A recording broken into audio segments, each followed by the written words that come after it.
네.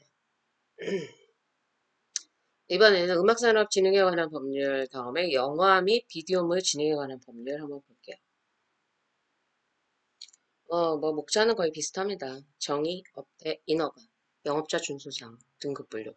이제 아무래도, 영화다 보니까 우리도 TV 보면은 15세 이상, 뭐 19세 이상, 18세 이상 막 이렇게 나오잖아요. 등급 분류가 아마 중요한 그 쟁점이 될 것 같아요. 나머지 뭐 이 행정 함량에 대한 실효성 확보 뭐 이런 거는 유사하고요. 4번과 5번 정도 유의해서 암기하고 시험 보면 될 것 같습니다. 제한 상영관 이런 말이 나오는데 영화 상영관 중 제한 상영가 영화를 상영하는 영화 상영관 18세, 19세 이런 걸 상영하는 영화관이에요. 그리고 비디오물이 뭔지 알죠? 영상이 테이프 또는 디스크에 아니면 디지털 매체 USB에 담아져 있는 것. 그리고 여기서 청소년은 18세 미만의 자를 의미합니다. 앞에랑 똑같죠?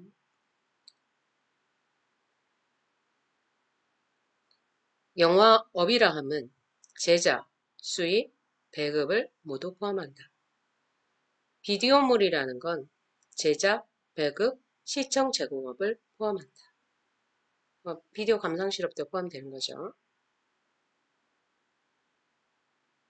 뭐 인허가는요. 우리 거의 시군구청장이잖아요. 근데 영화업의 신고, 변경 신고는 영화진흥위원회라는 게 이제 등장을 해요. 심의까지 하게 됩니다.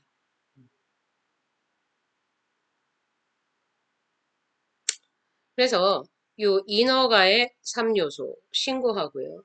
등록하고요. 그리고 영화 상영을 신고하는 요 주체들 뭐 읽어두시면 될 것 같아요. 비디오물 관련 영업을 하기 위해서는요. 일단 비디오물 제작, 배급업에 신고를 해야 되고 구청에 가서 등록을 해야 되는 거죠. 정해진 시설도 갖춰야 되고요. 시군구청장에게 등록한다. 하지만 인터넷 컴퓨터 게임 시설 제공업이나 정보통신망만을 이용하는 비디오물 시청의 경우에는 등록하지 아니한다. 암기해야죠.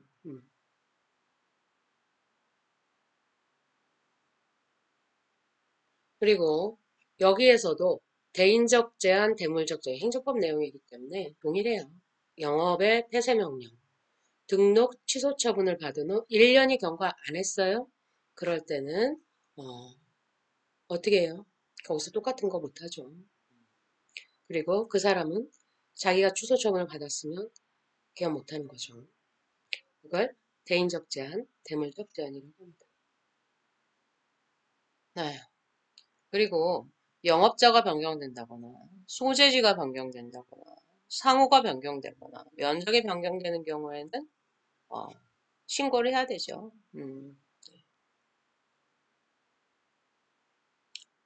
그리고 비디오 감상 실업인 경우에는요. 비디오 감상실 여러분 안 가봤을 텐데 예전에 대학가에 되게 많았어요. 이런 그 뭐랄까요, 뭐 넷플릭스나 이런 게 없었을 때는 꼭 비디오가 있는 거기에 가야 영화를 볼 수 있어요. 극장 말고는. 그래서 거기서 이제 여러 가지 이제 또 그런 음, 성매매가 많이 이루어져 있고, 그래서 되게 규정을 엄격하게 해놨죠. 통로의 너비는 1m, 그리고 벽면의 높이가 1.3m를 초과하는 경우, 한 면에 약 1.3m부터 2m 이하의 부분 중 해당 면적의 좌우 대비 2분의 1 이상의 투명 유리창 설치, 널찍하게 설치하라는 거예요. 시청거리는 1.6m. 그리고 너무 어두우면 안 되니까 조도는 20룩스 이상. 요 정도 기억하면 될 것 같아요. 유리창 가려서도 안 되고. 침대 있으면 안 되죠. 나 영업상 준수사항을 볼게요. 영업자들은요, 꼭 제한 상영과 영화, 이거 다 제한이 있어요. 그래서 다른 등급의 영화를 상영해서는 안 돼요. 올 써 있는 거는 뭐 상관없지만 15세, 18세, 뭐 이렇게 19세 안 되는 거죠. 그리고 5분의 1 이상의 한국 영화를 상영하여야 한다. 이것도 알고 있어야겠죠. 그리고 비디오물 시청 제공업자들은요, 청소년 출입시간 암기, 노래방처럼 청소년 출입시간 정해져 있어요. 그리고 청소년을 지도 감독할 수 있는 자를 동반한 경우에는 뭐 또 요 시간을 넘어서도 가능하죠. 하지만 이렇게 인적사항을 꼭 받아두어야 한다. 요거 나번 별표 암기 주류 판매 제공업 접대부 안 되죠. 출입자의 연령 확인해야 돼. 그리고 동반 입장하였던 보호자가 먼저 나가버렸어도 안 돼요. 네. 그리고 아까 특이하게 이 영상물에 대해서는 영상물 등급위원회라는 게 있습니다. 여기서는요, 유해성을 확인해요. 그리고 제작 유통 과정, 그리고 뭐 법령에 대한 거, 이런 것을 협의하는 영상물 등급위원회가 있다. 그래서 여기에서 위원장, 부위원장 1인에서 9인의 위원으로 구성이 되어서 등급 심의를 해요. 청소년, 법률, 교육, 언론 분야 종사자들이 모이게 됩니다.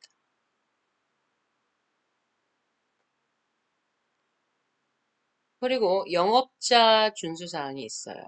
영업자 준수사항.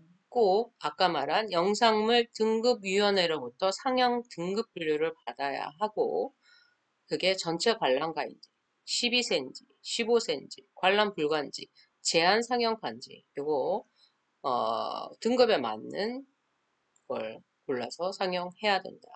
그리고 유해성도 확인을 해야 되겠죠.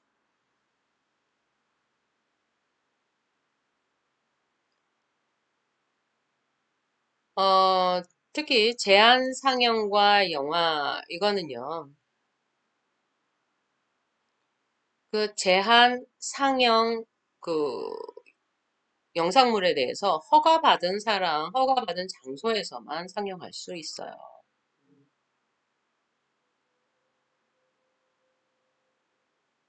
그리고 꼭 요 말 알아둬야죠. 영상물 등급위원회로부터 등급 분류를 받아야 한다. 나누는 그 분류 기준은 전체 12세, 15세, 청소년 관람 불가로 나눠진다. 내용 쭉 이렇게 보면 될 것 같아요. 뭐 특별히 암기를 많이 하거나 그럴 필요는 없을 것 같아요. 그냥 상식으로 이해해도 될 것 같아요. 꼭 유해성을 확인해야 되고요.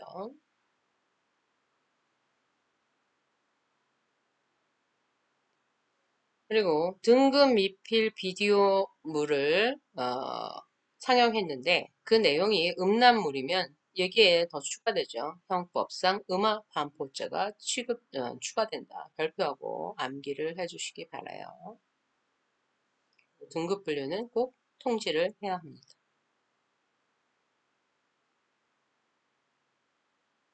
누구든지 등급과 다른 광고, 선전물을 배포, 게시해서는 안 된다. 뭐 상식적인 얘기. 아까 말한 영상물 등급위원회에 대한 거 좀 기억하고 있으면 될 것 같아요.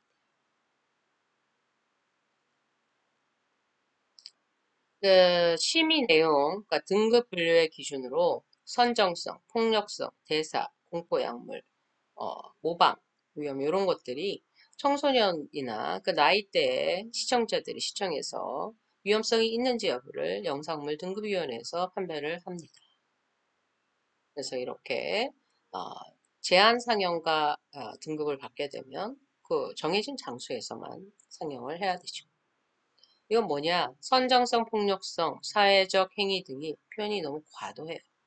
인간의 보편적 존엄, 사회적 가치, 선량한 풍속, 국민 정서를 현저하게 해할 우려가 있어요. 이럴 때는 제한 상영과 등급을 받게 됩니다. 영향력이 크기 때문에 그런 거죠. 모방성도 크고요. 일단 배포 게시가 좀 금지되고요. 아까 제한 상영과 등급을 받게 되면 장소도 제한이 됩니다. 상영, 판매, 전송, 대여 이것도 어렵고요. 어, 청소년 입장시키면 형사처벌 가능하고요. 행정 제재는 우리가 앞에서 배웠던 것과 유사하다. 퇴출, 정지 가능하고요. 어, 이걸 승계받았다. 그러면 똑같이 1년 이내에는 그 제재 처분이 그대로 승계되고 1년 동안은 동일한 영업 내용이나 동일한 장소에서 어, 영업을 할 수 없다. 여기 있죠? 해업신고 영업자에게 승계됩니다. 1년 이내에 모든 행정처분은 승계되기 때문에 주의를 해야 되겠죠. 본인이 이제 영업을 할 수가 없으니까. 양수, 상수, 합병된 경우도 똑같이 승계됩니다. 영업소가 폐쇄되기도 해요. 그러면 영업 표시물, 영어가 간판 같은 거 다 내려야죠. 그리고 위법한 것이라는 게시물 부착해야 돼요. 이건 앞에 있는 내용과 동일해요. 그리고 양벌 규정은 공통 규정입니다. 행위자 처벌하고 법인이나 개인도 처벌한다. 하지만 예조항 있죠. 상당한 주의와 감독을 게을리하지 않았다. 그럼 대표자는 또 면해주기도 하겠죠. 근데 뭐 입증이 상당히 어렵죠. 이건 단속 사례예요. 엠번방 사건 알죠? 요즘은 비디오방이나 이런 게 아니고 텔레그램을 이용합니다. 그래서 딥페이크 근무를 유포시키죠. 5년 이하 징역 5천만 원의 벌금. 그리고 웹하드 사이트에서 수만 개 불법 동영상. 요즘 이렇게 정보통신 이용 촉진에 관한 법률, 뭐 음란물 유포 이런 것과 같이 가게, 가게 되죠. 음악 산업, 뭐야, 영상 및 비디오 진흥에 관한 법률 외에도 이렇게 정보통신망법 그리고 음란물 유포로 같이 처벌할 수 있다라는 거. 어, 인터넷망을 이용해서 공연성과 확산이 훨씬 빠르게 이루어진다. 그리고 그 범죄 수익은 물수 추징합니다. 경찰에서는 요즘 어떻게 하고 있냐? 요거에 대해서 여성가족부와 같이 디지털 성범죄 피해자 지원센터 그리고 여기서 음란물에 대한 어, 업로더들 처벌하고 그 피해자에 대해서 해당 영상물을 삭제해 주는 것까지 국가에서 지원하고 있죠. 네, 그래서 뭐 요 정도 기억하고 있으면 할 것 같아요. 그래서 뭐 사행행위나 게임산업진흥에 관한 법률에 비해서는 여러분이 암기할 내용은 적지만 또 모르면 또 낯서니까 당황하게 될 수도 있어서 한번 해줬고요. 체육시설에 관한 것은 뭐 수업 시간에 그냥 가볍게 마지막 시간에 정리하고 끝내도록 하겠습니다. 오늘 강의는 여기까지만 할게요. 수고했습니다.